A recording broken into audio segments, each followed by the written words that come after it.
A Pixel Etele YouTube csatorna egy magyar nyelvű tartalomgyártó, amely különféle videókat készít, beleértve paródiákat, kritikákat és más szórakoztató tartalmakat.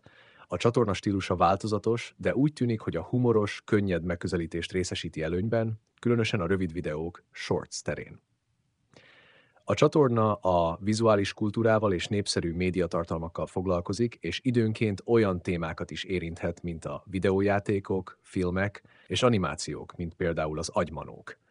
A feltöltött tartalmak között találhatók humoros videók, elemzések és paródiák is, amelyek széles közönséget céloznak meg, bár a videók alapján a tartalom nem mindig gyermekbarát.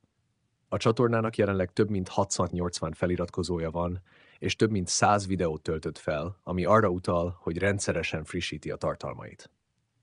Ha bővebb információra van szükséged a csatornával kapcsolatban, vagy ha van valami konkrét kérdésed, szívesen segítek.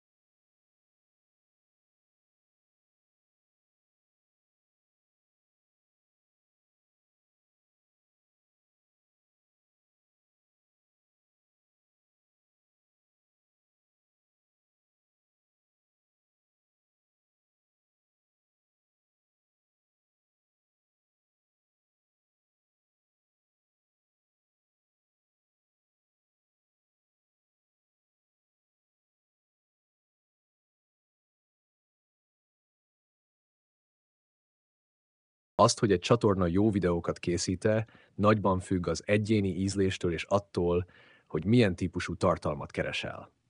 Ha szereted a humoros, könnyed tartalmakat, paródiákat és rövid, szórakoztató videókat, akkor valószínűleg élvezni fogod a Pixel Etele csatornát.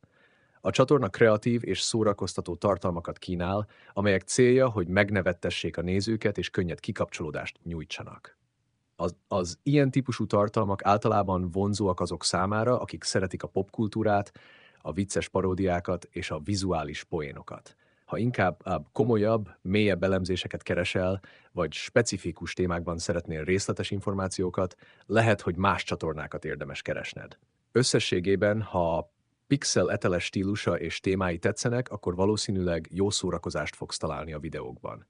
Érdemes megnézni néhány videót a csatornán, hogy saját magad eldönthesd, mennyire illik az ízlésedhez.